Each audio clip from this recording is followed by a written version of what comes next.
যাদের কেতু গ্রহ পীড়িত কিংবা যাদের কেতুর মহাদশা চলছে কিংবা কেতুর প্রত্যন্তর দশা কিংবা অন্তর্দশা চলছে কিংবা কেতু কোনো পাপক গ্রহে পাপক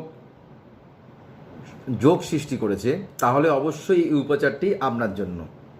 নমস্কার, আমি অ্যাস্ট্রোলজার শ্রী রাজেন রাজ আপনাদের সামনে নতুন একটা উপচার নিয়ে উপস্থিত।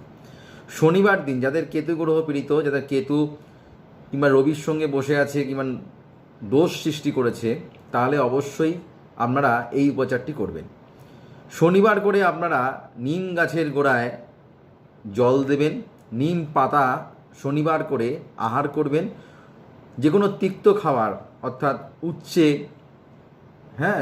এগুলো খেলে কিছুটা হলেও কেতুর নেগেটিভ প্রভাব থেকে কিছুটা হলেও কিন্তু আমরা মুক্তি পাবেন। নিম পাতাও খেতে পারেন, করে দেখুন, ভালো উপকার পাবেন। নমস্কার, জয় শ্রী গণেশ।